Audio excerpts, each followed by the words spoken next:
Bonjour à tous et bienvenue à une autre émission d'Objectif. Aujourd'hui, je reçois Magali Thivierge.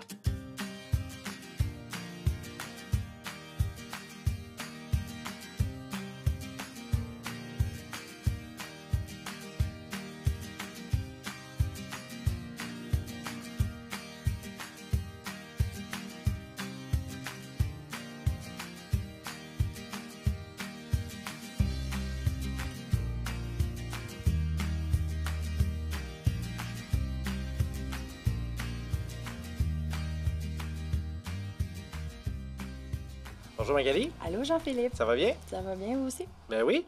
Merci de venir me parler de ton entreprise.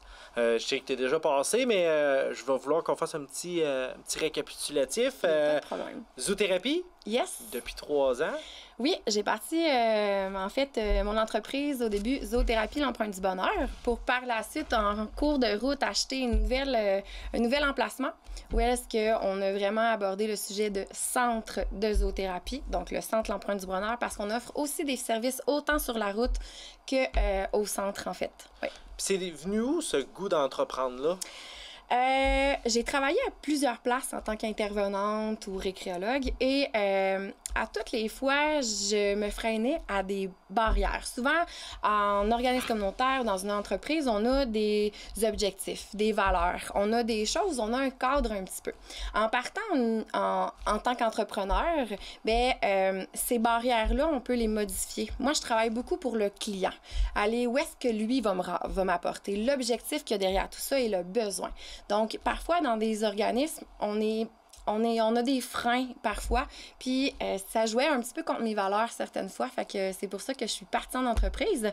Puis pourquoi avec la zoothérapie? Parce que je suis allée chercher beaucoup de bagages en intervention, mais les animaux ont toujours été quelque chose qui m'ont interpellée. Donc, depuis que je suis toute jeune, j'ai toujours eu des animaux, j'ai toujours travaillé avec eux, puis cette relation humain-animal, si je peux parler de ça, cette relation que le chien ou les animaux vont nous transmettre puis vont nous partager, c'est quelque chose que j'ai réalisé que c'était vraiment un bel atout en intervention. Ouais.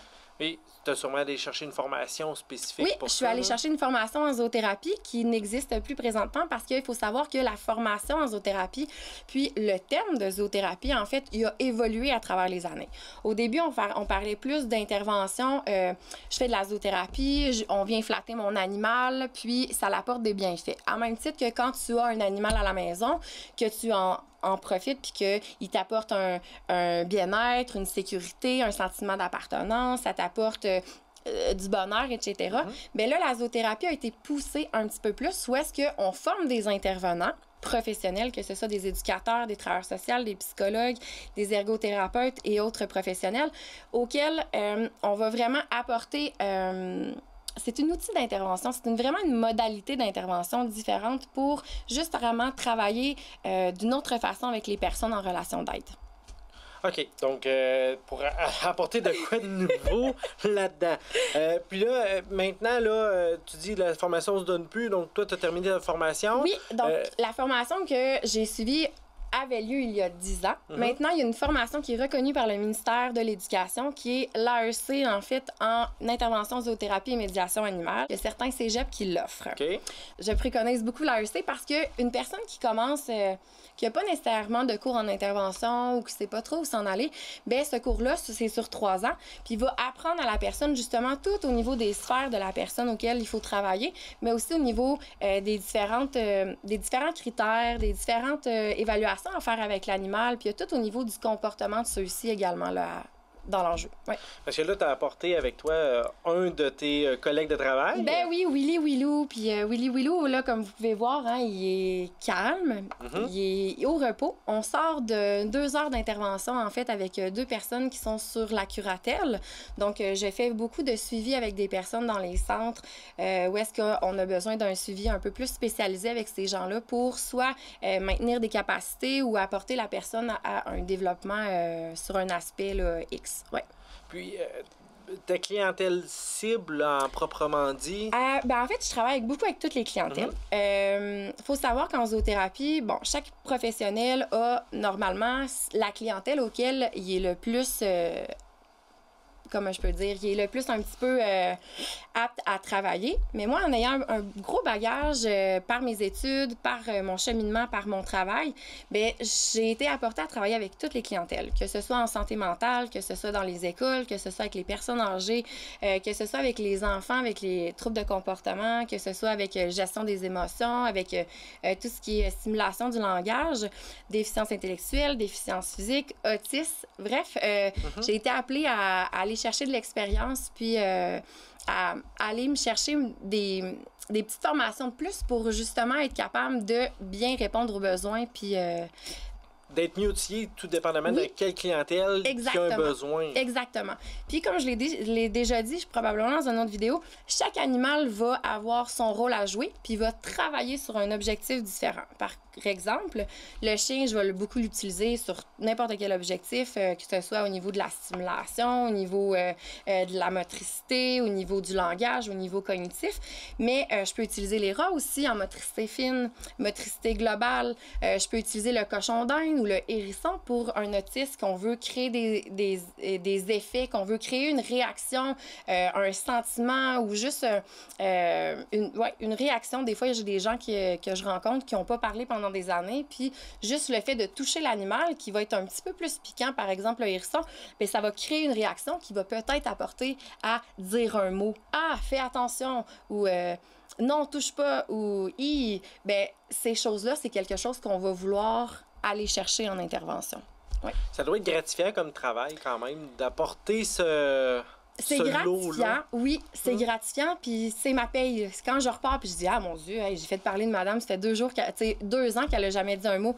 Oui, c'est gratifiant. De voir les parents qui reviennent après cet été, on a eu un camp de jour aussi à la maison, au centre. Puis de revoir les parents dire « Oh mon Dieu, ça l'a vraiment beaucoup amélioré son langage, son comportement. Je vois une grosse évolution au début de l'été, puis à la fin de l'été.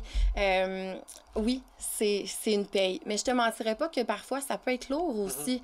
Il y a des cas où est-ce qu'on on embarque dans la maladie, on embarque dans le cancer, on embarque dans la démence. Des fois, c'est le comportement ou le trouble qui se présente. Bien, c'est les parents aussi qui vivent cette émotion-là, qui vivent avec... c'est ça, la problématique, puis c'est difficile parfois, là... Ouais. Le positif et le négatif, finalement, là, qui peuvent ressortir de ces situations-là. Là, vraiment. Qui sont à gérer. Mais il y a tellement des belles choses, puis c'est tellement... des fois, on prépare quelque chose, puis des petites affaires vont arriver, puis c'est comme magique. Ouais. Moi, à chaque fois que je sors d'une intervention, je suis comme tout le temps, wow, tu sais, merci la vie, puis merci d'être là, puis de partager ça aussi avec nous, là. Ouais. Ouais, on ressent ça, que je pense que ta passion pour les animaux, puis je pense que c'est à la base de ton travail. Là. Puis après ça, d'être capable de la transposer dans tes interventions. Puis ils ont beaucoup à nous apprendre. Puis tu sais, en zoothérapie, c'est de créer le lien. L'animal, quand la personne va être triste, va parler, bien souvent, l'animal va ressentir ça, puis va se mettre à sa hauteur, va se relaxer, va vouloir aller vers lui, le consoler, lui apporter quelque chose. C'est vraiment des éponges aussi, là. Quand il sort de là, il a besoin de se reposer parce qu'il a tellement été en stimulation, puis pour la personne, qu'à ce moment-là, il faut lui laisser là, décanter, puis vraiment, là, c'est ça, se reposer.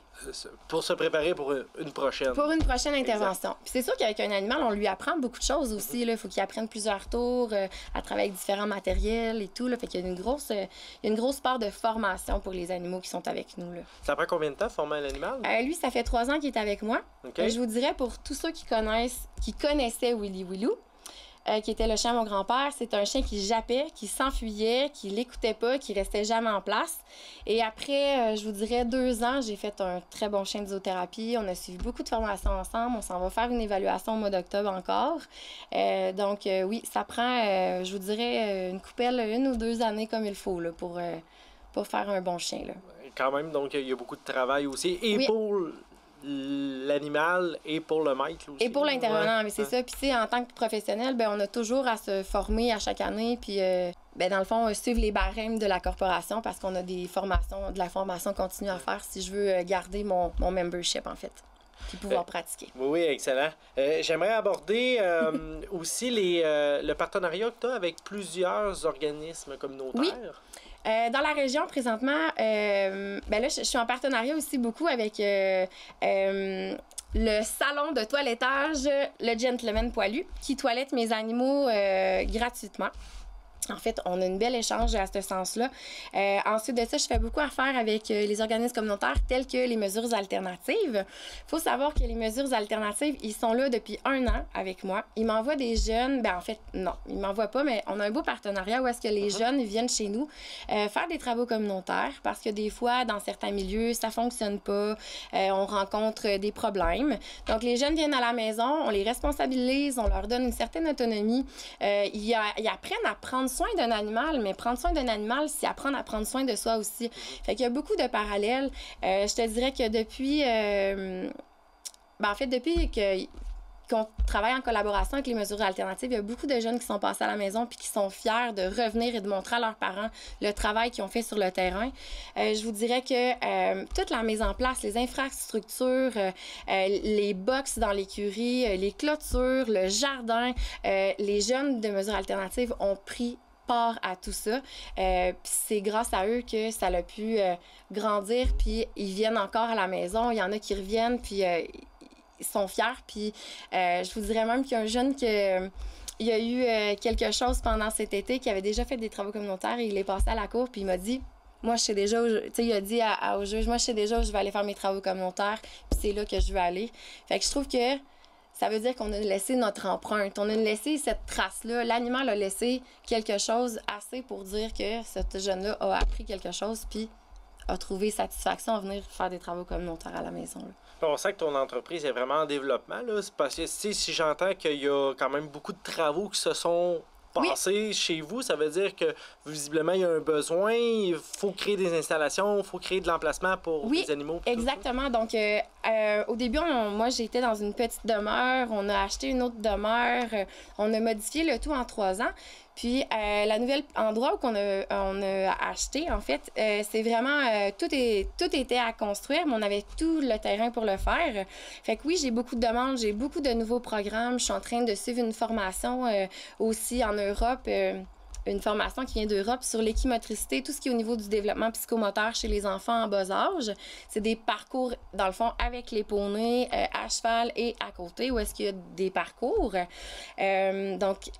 Même, je coupe du coq à l'âne, mais le chien aussi, là, comme je disais, les formations, l'entraînement, mais ça s'applique aussi sur les autres animaux, comme les chevaux avec lesquels on travaille beaucoup.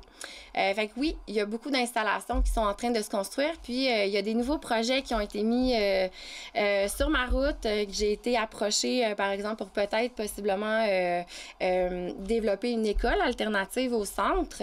Il y a beaucoup de personnes dans la région qui se sont mobilisées, qui m'ont montré de l'intérêt à partir ce petit projet-là. Fait que le centre, je vous dirais que c'est ça, il grossit de plus en plus pour ce qui est de la médiation animale, pour ce qui est de l'initiation à l'équitation, mais pour ce qui est aussi de l'équimotricité, il y a beaucoup de projets artistiques qui s'en viennent aussi. Également, tout au niveau de la méditation, le retour à soi-même, le développement de soi. Donc, il y a beaucoup de choses qui vont voir leur apparition. Ouais, donc, ça va être à suivre dans les prochains mois là, pour voir les nouveautés là-dessus. Oui. Mais présentement, c'est ça, là, présentement, au niveau des services, on offre des services sur la route et au centre, tout ce qui est des suivis spécialisés, dans le fond, soit avec un plan d'intervention, une problématique X. On fait des suivis aussi dans différents milieux. On fait des suivis à la curatelle, on fait de la zooanimation, comme je pourrais dire, où est-ce qu'on rencontre des groupes, on monte une activité en lien avec les animaux, où est-ce qu'on va toucher ou aborder des thématiques de tout genre. Fait qu'on accueille aussi à la maison. Tout se passe aussi à la maison, que ce soit en intervention sur la route, comme je vous disais, au niveau de la relation d'aide, mais ça se passe aussi à la maison. On peut prendre rendez-vous avec un intervenant qui va nous apporter, dans le fond, c'est ça, la première évaluation. Après ça, on a un plan d'intervention, on monte les ateliers en conséquence. Puis, on a aussi cet été qu'on a parti le petit camp, en fait, la semaine zooéducative, qui va avoir un retour, parce que toutes les pédagogiques et la semaine de relâche durant cette année, il va y avoir des activités au centre, en fait, pour les gens, là, les jeunes qui vont dans les écoles en bas âge. Donc, journée spéciale, les journées de pédagogie scolaire, les vendredis et ou lundis, là, que Oui. ça se passe, puis toute la semaine de relâche. au mois de mars, Exactement. là. Oui, ça va être ouvert à Une tous belle les offre, jeunes. là, là. puis je pense, et pour les jeunes, parce qu'ils vont aller vivre ça, puis pour le parent qui trouve une solution à la fameuse journée pédagogique. Là. Oui, c'est ça. C'est, Fait qu'on répond à un besoin Ouais, aussi ouais, également. exact. Oui.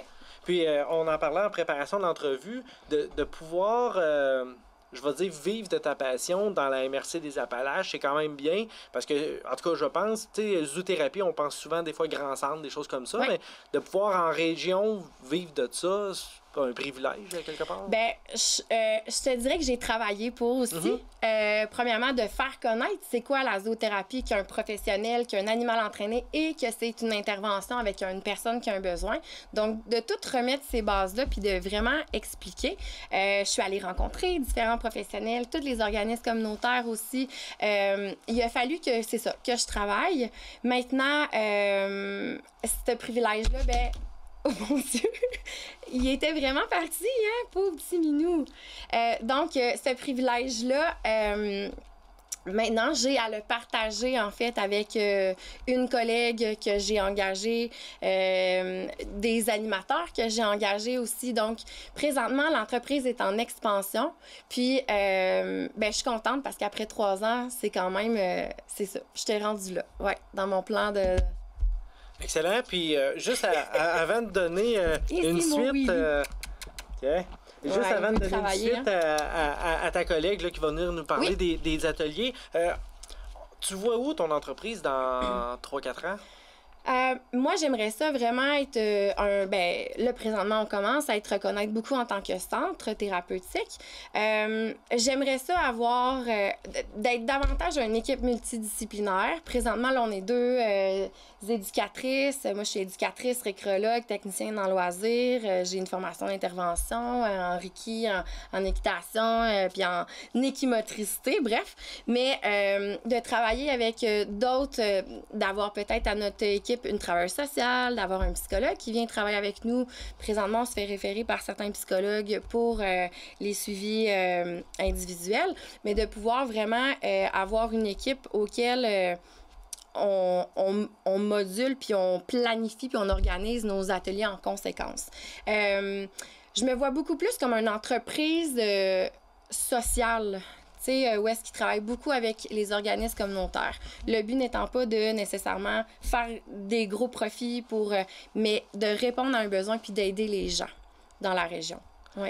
Mais Magali, merci beaucoup pour ton temps. Puis écoute, Ça me je te fait souhaite une plaisir. belle continuité dans tous tes projets. Ben, merci beaucoup. On vous revient sous peu avec Émilie Pépin.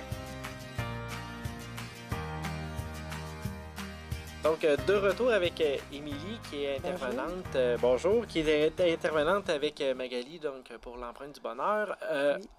Depuis Depuis un certain cet temps? été, en fait, je vous explique rapidement un peu mon parcours. Ben oui.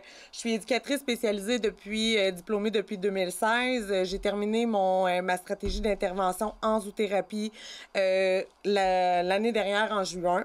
Donc ça, c'est le cours vraiment que Magali discutait tantôt, là, versus formation, versus le cours stratégie d'intervention en zoothérapie. Donc après ça, on se joint à l'équipe, puis on embarque dans les projets là, de diversification, puis on prend goût à ça. Oui, vraiment. Ben écoute, Magali, ça a été une surprise. Je l'ai rencontrée à la clinique vétérinaire de Tedford. J'ai vraiment aimé comme son approche, puis je voyais qu'elle parlait le même langage que moi en tant que zoothérapeute. Donc, ça l'a vraiment cliqué, puis je pense que nos personnalités se sont croisées pour continuer. Ouais. Excellent. Parce qu'à un moment donné, on a toujours besoin de main forte pour ça. Vraiment. Tu viens nous parler des ateliers pour les jeunes là, qui vont avoir lieu Oui. cet automne et qui vont se dérouler aussi au printemps. Là. Oui, donc rapidement, je vous fais un résumé. Donc, on a vécu la première atelier le 2 octobre. Donc, l'atelier se nommait « S'adapter pour mieux s'intégrer ». Dans cet atelier-là, vraiment, on allait reconnaître un peu nos limites, les situations propices, désolé, à l'intégration. On rencontre souvent là, des nouvelles situations en début scolaire, nouveaux milieux, nouveaux amis. On a appris aux jeunes à comment observer les animaux dans dans nouveaux habitats, comment ils faisaient pour mieux s'adapter, en fait. on favorise les interactions interpersonnelles aussi. Donc, voilà pour la première. Les 2 prochaines dates à retenir, c'est le 13 novembre. On va aborder Ma bulle, ta bulle, qui vient vraiment nous reconnaître notre espace, apprendre aux jeunes à attendre son tour, à savoir comment se retirer quand on dérange quelqu'un, à comprendre le concept d'espace, à dire « Wow, là, t'es dans ma bulle », tu sais, mettre ses limites. Puis voilà. Et le 11 décembre, qui est ma roue des émotions. Donc, on explore, oui, les émotions, comment les gérer, tout ça. Mais on apprend aussi beaucoup les symptômes physiques. Quand on est en colère, on a les dents qui serrent ou on a chaud, on a les mains moites. Donc, on vient vraiment là, mettre des mots sur ce que l'enfant vit pour bâtir une trousse un petit peu là, personnalisée à lui. C'est pour une clientèle de quel âge? C'est de 8 à 12 ans, là, pour les enfants de 8 à 12 ans qui vivent certains défis, surtout en milieu scolaire ou à la maison. Donc, on se concentre là-dessus pour le moment. Donc, puis les gens, là, puis il va y avoir d'autres dates là, qui vont apparaître là, sûrement sur différentes plateformes. Là. Oui, moi puis Magali, on va s'assurer de faire la publicité sur la page Facebook Centre l'empreinte du bonheur, zoothérapie et équimotricité.